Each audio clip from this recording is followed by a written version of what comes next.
Those of you who are in the back, who didn't get a comfortable seat, come on up and stand here at the front. Poverty Reduction Strategy, June the 1st, 2015. There is nobody at the back. Great, come on up. You folks in the corner, come on forward. Very good. Let's get a few more folks from the back. Come on. Terrific, thank you. All right, we're going to start in about 1 minute. Thank you very, very much. It's a great crowd. It's great to see a crowd like this standing up for this issue from all across the city, from every corner of Toronto. Thank you very much.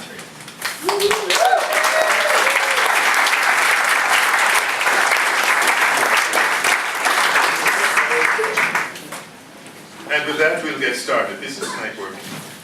Yes. Okay, you can hear. Great. My name is Winston Tinglin. I'm the Interim Executive Director for Social Planning Toronto. I want to extend a very warm word of welcome to you all. This is amazing, amazing. And I want to also say welcome to the councillors who are here, and especially to Councillor Joe Cressy, and in particular Deputy Mayor Pam Connell. And Gord Burns. And good, there you are. Do we have any other councillors here? All right. And today is a very, very special occasion. What we are seeing in front of us is community engagement, community in action, community coming together to be part of something very important, to deal with an issue that has been a real problem within the city for a long time, and we need to see serious action on it. And what basically we are saying is that the status quo is no longer tolerable. We can't deal with it anymore. We can't simply ignore it, and we need to move forward. It's good to know that the city is working very hard behind the scenes on the poverty reduction strategy, and we're looking forward to the end of this month or close to that, when we'll get a peep at that strategy, what they've come up with. But we didn't want to sit in the background and wait to see something. We did what communities do. We did what good neighbors do. We got together, and right across the city, we had conversations about what should be in that strategy and what is going to turn the keys and make a difference. And the product of all of that work, spearheaded by the Coalition Commitment to Community, is here today in 6 excellent papers that captured key ideas and highlights of action steps that the city can take to turn this issue around. And so I'm going to hand over at this point to, hold on, yeah. I'm gonna hand over to Rob Howarth. Yes. Rob is the Executive Director of Toronto Neighborhood Centres, and he's going to give us a little bit of overview of where we were, where we are, where we're going next. Okay, Rob, let's go.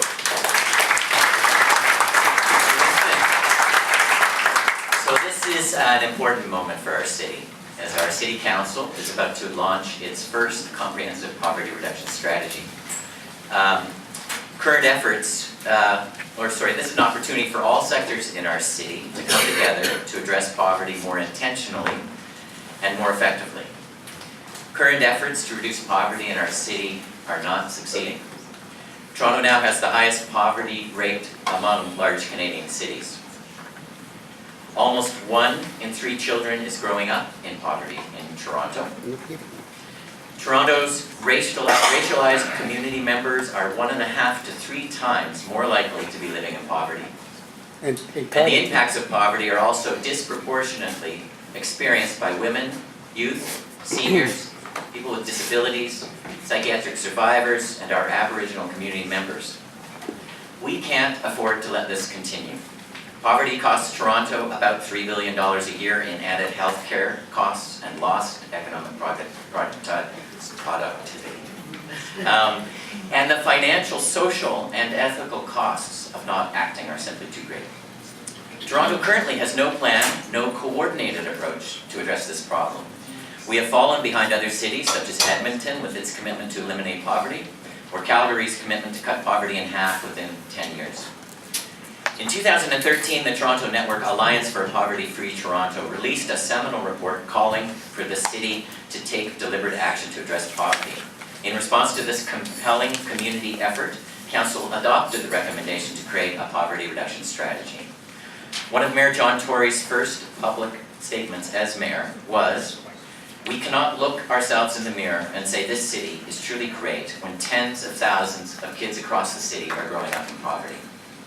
Mayor Tory has since called for action to address poverty and appointed Deputy Mayor Pam McConnell to oversee this strategy. This year, Council adopted a budget which named poverty reduction as a priority, allocated $25 million to new and enhanced measures to reduce or alleviate poverty, and made a commitment to do more. Now is the time for bold action. The 6 papers we are presenting today are the result of the work of teams of resource people familiar with each issue area, and 3 large and many smaller community meetings where over 200 individuals from 80 organizations contributed their expertise. We outlined 55 workable recommendations for action: to create good jobs and adequate incomes, increase and maintain affordable housing, create affordable and accessible transit, food security for all, better access to childcare and community services, and to make sure that people from communities affected by poverty are much more involved in city decisions that affect their lives. The full papers, as well as summary of key recommendations, are now available. City staff will release a poverty reduction strategy on June 23rd. Executive Committee will discuss it on June 30th, and City Council will debate it on July 7th to 9th. We want to see Council's unanimous approval of a bold strategy with strong targets for reducing poverty in our city. And we want to see this followed up by an implementation plan that will deliver significant improvements in the day-to-day economic realities of people living on low incomes in our city. This, in turn, will benefit all Torontonians greatly. Thank you.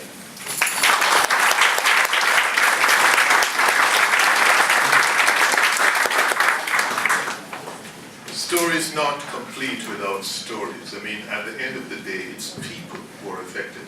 And we have 2 people who are going to share with you very briefly their stories, because this gives you a real understanding that this is for real. And the first speaker is going to be Suganthin Sivakumar, and she will speak for a couple minutes. And then she will be followed by Debbie Hoare.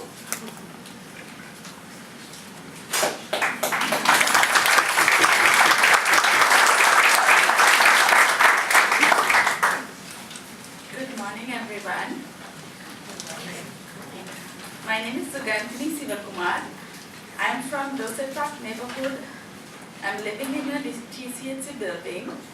So I'm going to talk about affordable housing, how I get it very hard, because it's long waiting for me to get the affordable housing as a separation mom, like single mom. So I wait for 7 years to get the affordable housing to live with my son. So it's give me a lot of sad story. So again, then only I went to a lot of services to get to know about how I can get it faster, but still long waiting.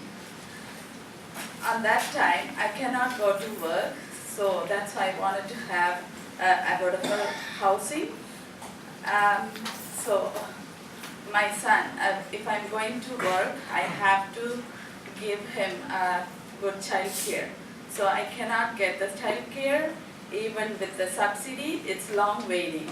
So as I'm, for example, like if I go to work part-time, like $1,000 if I can earn, I have to pay 35% from my paycheck to the housing. So with $650, I cannot pay for my bills. If that's not enough for me to pay for my bills and food and other TTC and everything. So in order to that, I was volunteering with our neighborhood. So I get a chance to facilitate with poverty reduction the workshops, it happened with the city. So I joined with them, I facilitated, I got it, I really wanted to say to the city, please bring a better life for single mom and kids to live without poverty. So,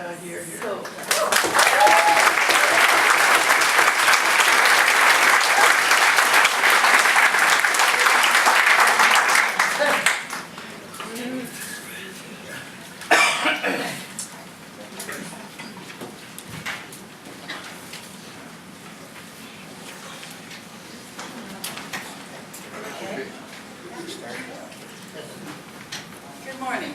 Good morning. Okay, my name is Debbie, and I lived in poverty all my life.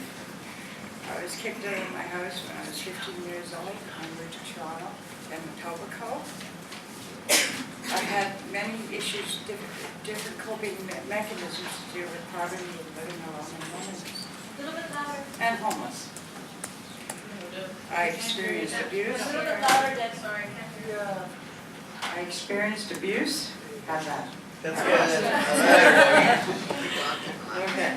I need an accessible housing unit because I'm in MTHA right now, and I put in a transfer about 7 or 8 years ago, and it's getting very difficult for me to go upstairs, 66 stairs a day, with my walker. Okay, I'm on ODSP. I have a special diet that I should have, like milk, fresh fruits, vegetables, and I can't get that. I have difficult traveling on TTC because it's slow, too expensive. And right now I get a lot of support from the Women's Habitat, LAMP, and Harm Reduction. And I hope the city gives access to the people I need. You're here.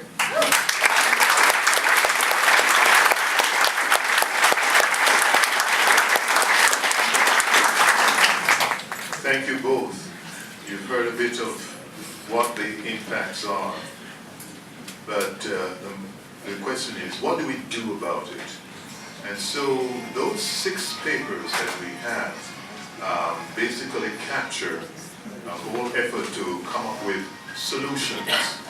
So we are really counting on the city to take these ideas very seriously and to fold them into that strategy. I tell you, a lot of work, a lot of conversation, a lot of tussling back and forth went into it, but we are extremely pleased with the results. Great ideas. And they speak to jobs, to housing, to food, to community service, and transit. And they also, in addition, there's a separate paper that talks about how should we go about implementing this thing? How should we action it out? And one of the biggest things is demonstrated in your presence here this morning. The community has to be front and center of everything we do. And we must hold the whole process accountable. And we must see measurable results. So those ideas are all folded into those 6 papers.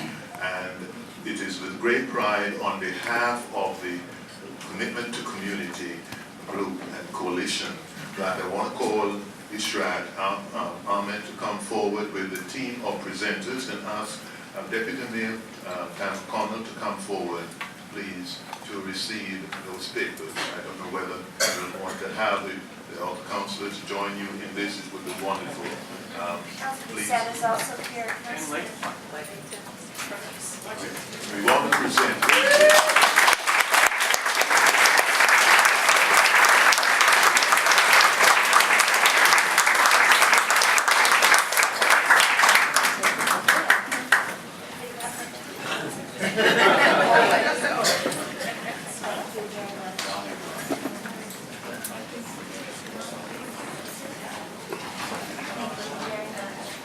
This one is good stable jobs. This one is affordable and accessible public transportation.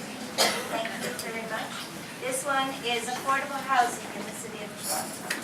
And this one is the principles and process for poverty reduction strategy. And finally, thank you. This one is about food security.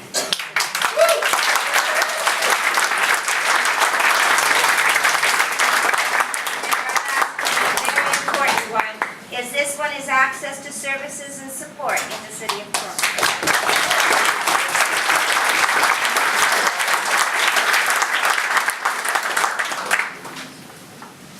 Well, thank you all very much, and thank you for coming. And in particular, I want to say that Mayor Tory indicates that he would have been here and that I'll be presenting this to him around noon. I know you've all got busy days. Many of you are going to see your own councillors, and I want to welcome you first of all to your City Hall, a place where you make a difference and where your voice counts. I want to say that first of all, it's been remarkable the work that the Coalition and the Advisory Committee have done in engaging conversation with people who have real life experience. There is nothing like it to tell us what we have to do. Because at the end of the day, I want it to be really clear. The experts on reducing poverty are sitting in this room.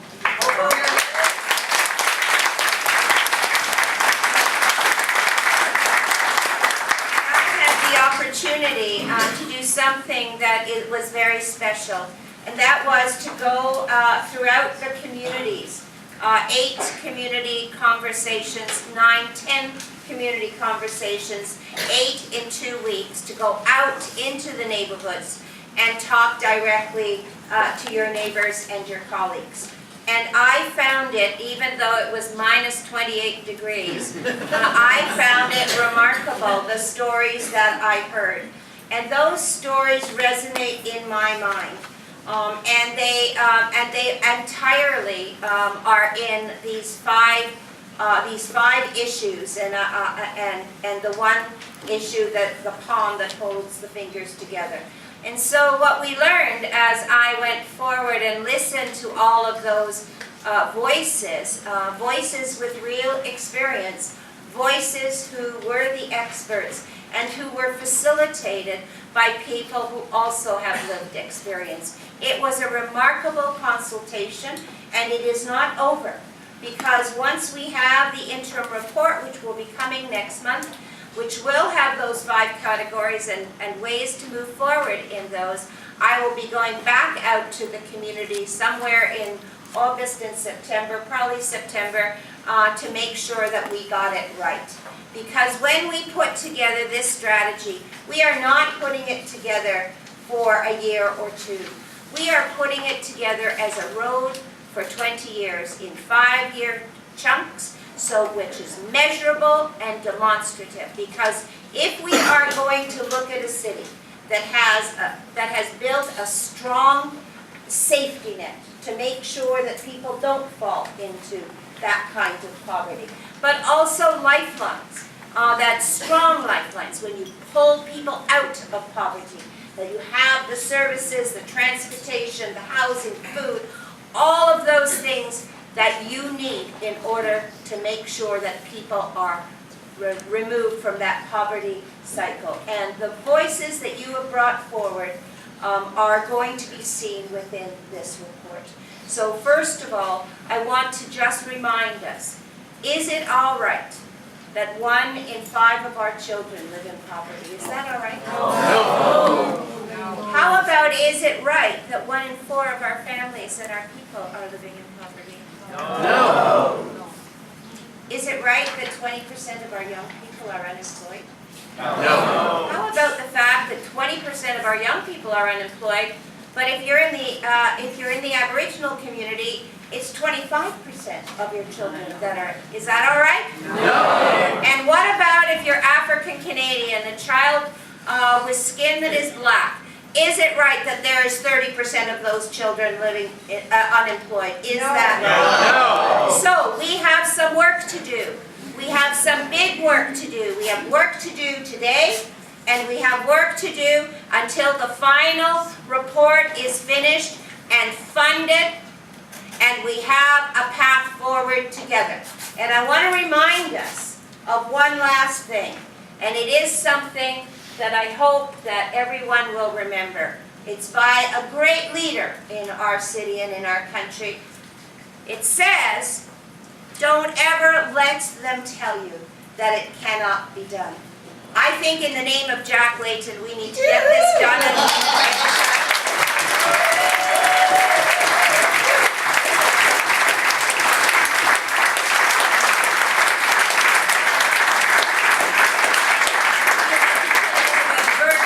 Shoulders, but with my colleagues and with you, I'm certain that we will get this right. Thank you very much.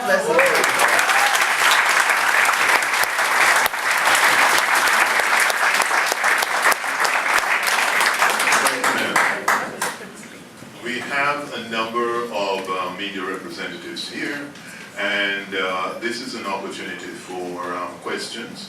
And I would like to also point out that should they want to talk with people who have personal stories they are willing to share, they might want to contact Katrina Miller, there she is, and she can connect you with some of those people. So the floor is open for 1 or 2 questions.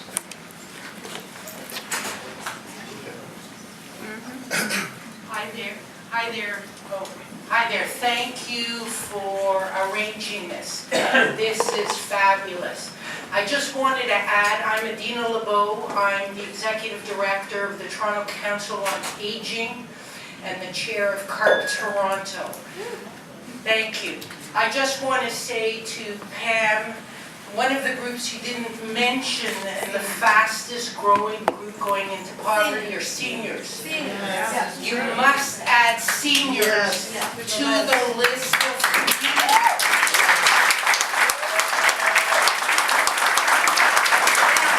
It's going to double in the next 10 to 15 years, and any policies and any strategies that don't include seniors is going to fail. That's right. And I apologize because I didn't give my whole spiel. But here's the real and why this is important. The 5 fingers are the 5 places in which themes that have been presented here. It's affordable housing, affordable transportation, and accessible transportation. It's services. It's food security, it's employment, and it's equality of income. So when you do that, the palm of the hand is what holds it together, and that is the equity lens. And the equity lens is about young people, it's about seniors, it's about all of the different strategies. So when we're talking about housing, what about for housing for young moms? What about housing for seniors? You see, so each one of those will look at each one of the issues and the intersectionality between female and seniors, between racialized people and seniors. So this is the piece that holds us all together, and that will be the equity lens. But it also will be the strategy to move us forward in a systemic way. So I apologize that I didn't catch that one as we were doing it, but you absolutely have been included, will be included, and are a very important part. Just add us. Thank you very much. We don't need to add you. Very much. We have questions there, and then this gentleman here. Hi, my name is Brian DeBordy. I've lived in your ward for quite a while. I've seen so much change going on. I've seen every room has been get closed. I've seen hotels get closed. None of this housing is being replaced in your ward or any of the other wards. And I mean, to say you're going to put 2 units into a condo building, you can't do that because the OMB has control over that, and you got to admit that. The OMB is going to determine that, not you. And your cooperation, as you say, you're getting through mental health and justice with the liens, that's not happening because I've met with the bureaucrats downtown. I mean, all I see is condo development, condo development, condo development. No housing development for your ward, particularly, or Christian Montan's ward. Okay, thank you for that. I will answer it very directly. So the first thing is that we are actually putting money into all of our rooming houses, and we're looking at how agencies, and we have 2 or 3 right now, 3, that will be running those particular rooming houses as opposed to it just being PCH. That's the first thing. The second thing, in Regent Park, we are replacing every unit, and we are augmenting it with affordable housing. In the West Donlands, 20% have to be affordable, and we already have 4 providers that are providing as soon as that housing is over. And in the waterfront, we're just finishing with the developers. We'll put the discussion of the Gardner aside because many of those sites are hurt by this. But in all developments in the waterfront, there will be a 20% affordability. Some of those are standalones, and at the moment they are just finishing in the Ontario Municipal Board. So actually, although I think it's difficult for you to see it because it's sort of all around, we have grown, and we have one full housing cooperative, 60 Richmond, that was developed. I just had its 5th anniversary. And we have 2 Regent Park cooperatives going in. Those are a mix of incomes, but they're particularly good for people who are in rent geared to income, and we will be able to do that. The problem that we have, and it is a problem, is to have our partners at the table from the federal government and from the provincial government. And part of this strategy will be to look at where we can intersect and where we are in parallel. So when you refer to the LHINs, you're quite right. It is one of the things that is not in our jurisdiction and that we will be talking to the provincial government about because they also are doing their poverty reduction strategy. So that's the answer that I have for my moment. But you didn't answer the question. When I'm talking about the OMB. I'm sorry, we have to allow all the people to get Okay, their well, comments. you didn't answer the question, sorry. I did actually, but Councillor Fred Victor tried to build the old morgue there for 20 years and height restrictions stopped them. But all around there now is condos. But Fred Victor's still not allowed to build after 20 years. Actually, you have to talk to Fred Victor about it. We've been No. working on that for years. But I would say that there is something that you can do about your particular issue that I think would be useful when people are going out to talk to other councillors. And that is that the rooming house, I've just been reminded by Councillor Perks, who's been leading this charge, the rooming house bylaw, which allows rooming houses in his area, my area, and Krista Montam's area, and only those areas in the city, have now been, there is a push to make it citywide. We have lost that vote in the past. We need to win it as we move forward. Thank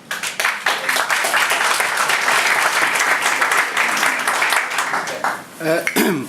Good morning, buenos dias. I'm privileged to have you, Councillor McConnell, as my local ward councillor and deputy mayor. Congratulations for this first initiative to move forward the campaign to reduce poverty in Toronto. I want to make a comment. I want to acknowledge the presence of Councillor Chin Lee at the far end of the corner over there. All right, Councillor Chin Lee. All right. Okay, as you probably are aware, he sits at the Toronto Police Board Services. Yes. The Pan Am Games are rushing in, coming in soon to Toronto, and also my question is, how is the preparation for the security budget? We don't want to have another repeat of the G20, G8, because that's the reason why so much money is misspent instead of helping the poor in this city. Yes. Remember, it was $1.2 billion, mostly by the feds, but in the city of Toronto, we need to make sure that the province don't bail out, because most of the budget that's coming for the Toronto security will come from the province. So let's make sure that they keep their word and we don't get, duped by the province. Now, my other comment I want to make, probably you're aware, I'm a big activist of police brutality, and I want to make sure that the police behave in a good manner with citizens of Toronto. Moving forward, we want to remove carding.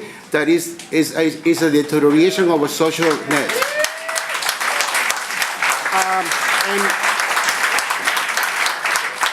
And lastly, I just want to add one more thing. We need to get those jobs that are currently being done by Toronto police officers at the rate of $60 an hour to be flag bearers. We need to give those jobs to the community, to our youth who are defranchised, and our young adults in Region Park and all over the city as well. Thank you very much.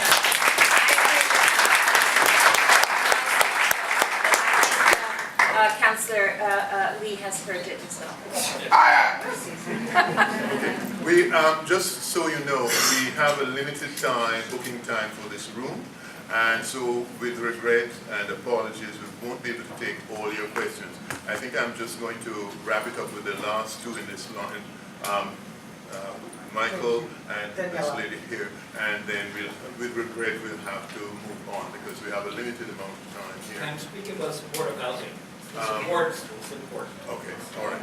Go ahead, Michael. I'm going to ask you to, maybe we use two hands because there's another thing that belongs in the palm of the hand.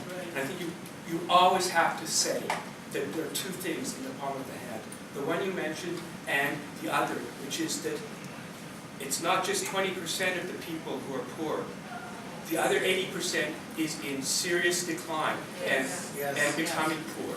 So let us always say there are two things in the palm of the hand.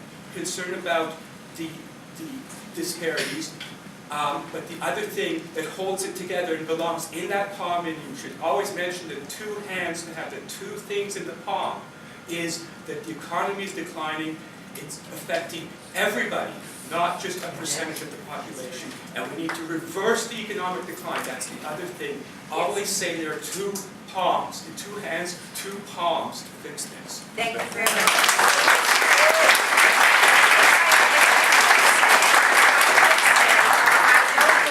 There was a meeting that Michael didn't attend. That was at minus 28 degrees, and it was from Scarborough to Rexdale to Kingsview. I was at that one. He was at them all, as far as I knew. Yes. Thank you very much. Okay, there was one more. Yes. Hello, Pam. It's nice to see you again. Thank you. Mine is really sort of a personal issue. I'm going to be 59 in July. And this is the second time I'm at the stake of losing my home because the house got sold. At least the first time I lived in a place for 32 years, the house got sold, and it was a real estate agent who had 6 other homes. I got no justice from the tribunal. I had to move in the middle of winter. I found an illegal basement because it only has one exit. The house got sold again. I'm now faced again with the tribunal, and this woman has 2 houses, and it's quite a fight. And the thing is, I'd like to know how many women at my age have ended up in shelters in the last 8 years. And I don't want to be a statistic. I have worked, and I've worked very hard in my community. I love my community. I've talked to Mike Layton about this. I need help. And you know what, that's all I'm going to say. If there's anything that you can do, besides prayer, that I get some justice at the tribunal, because this is very scary and it shouldn't be happening. And it shouldn't be happening to somebody of your age as well. I just want to wrap up by saying that housing is also an issue that Councillor Anna Balau is working on, as well as Senator Eggleton. And in particular, we really need to look at where we need supportive housing, where we need seniors housing, and where we are simply in a rental arrangement. And I think that, and perhaps in some cases, we need to spin off into housing cooperatives and nonprofits as we did in the earlier days of the 80s. So to me anyway, each one of these things are tremendously, tremendously important. But I would say that of all of them, the employment and the inequality in the economy and support and housing are the two that to me are most in crisis. So we've got to fix all of them, but those are the two that I'm pleased that Anna and the Senator are looking at, because that will help us to really strengthen the position forward. I want to thank you once again all for coming. I want to remind you that I will take, you got it? You're desperate. Just allow me to put your question on the Sure. table, and put your question on the table, and if Deputy Mayor McConnell I'm can going answer to be this very one. brief. Sure. My name is Derek George. Hi there. I've spoken a couple of times. My issues are very simple, very personal. I've been homeless now, this time around, for 5 years. Been in Toronto for 30 years. I've watched Toronto go from community to corporate. Now they're trying to go back to community, which is a good thing. My issues with it all is transparency. You can't see me, but I can see you. I've been looking very hard at how Toronto got to where it is. I've spent 25 of those 30 years working. I had an accident, which left me mobility. I was then removed from my home of 7 years, and prior to that, I lived with the same woman for 17 years. The cops simply removed me from my place of residence and put me on the street for an argument with my superintendent. I've been homeless ever since. I've tried various different community organizations to get housed. I hear her issue. I've been put in rooming house after rooming house to end up with problems because of the people I live with, rooming houses. It's not a solution. It's a Band-Aid. It doesn't work. I've been incarcerated many times simply because I'm homeless. I heard this gentleman speak of carding. And for me, carding is a big issue because I've been carded for a very long time. Stop carding. Simply because of the way I look. Not to mention, affordability doesn't stop with housing. Government does not give people with mental issues, people with physical disabilities, people with multiple children. They do not receive enough affordability to live. I got my check yesterday. Today, I can tell you I have $176 in the bank after paying what I owe, my bills and so on and so forth. And that has to last me the entire month. That's what it's about when you say poverty reduction. Poverty reduction is about people being able to afford to eat, having a place to sleep at night that is not a scary environment full of drugs and alcohol. These are the issues that need to be addressed. And these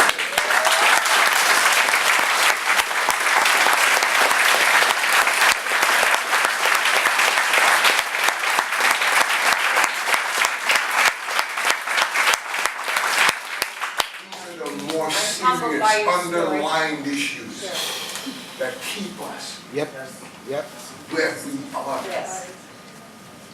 And it needs this. Yes. And that's why not only are there the 5 things, and we can argue how many hands, but there is also the systemic changes that this city needs to make in the way in which it allocates services, housing, all of those sorts of things. And in particular, we have to work with the province to insist that people have sufficient money to live on. And I think that your story I heard all over the city, not just in the downtown, but throughout the suburbs, people who are struggling with exactly the things that you are struggling with. So I really appreciate that we had the time to hear that, and I know there's one other that wishes to speak, and then I think the thank you. Who else? There was somebody else. Mark, me. Uh-oh. It's Mark, I'm sorry. Mark. Go ahead, Mark. I just wanted to mention very shortly, the recidivism rate of people going back into hospital in of the 5,000 people living in the 30 supportive housing agencies in Toronto is extremely low because they're getting support. Yes. And that's something that is so important, the supports. It's one thing to have a house, but you need the supports in order for that. So that's what the funding has to come forward for the supports. And I know Anna Baleo and Kristen Wallington, we met with them, and they're on side. and they've asked us to speak to the rest of the councillors to get them on side to be a partner to advocate with the provincial government to provide that funding. And that's extremely important to consider that, because the less the people go into hospitals, the less they cost the health system. So therefore, we know, and we know the people that are making it in the community because they have that support.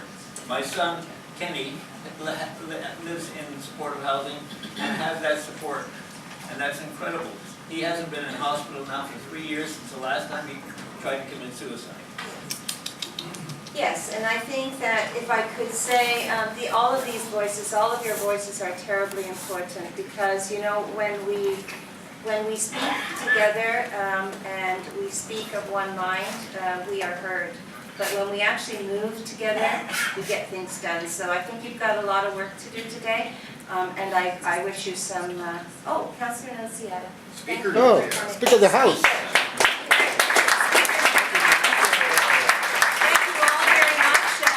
Forward to a busy day. I look forward to presenting this to the mayor, and I also look forward to the interim report, which will be coming to executive in June, and then we'll go out for a consultation in the neighborhoods and also through the committee system. So thank you all very much for coming. Thank you.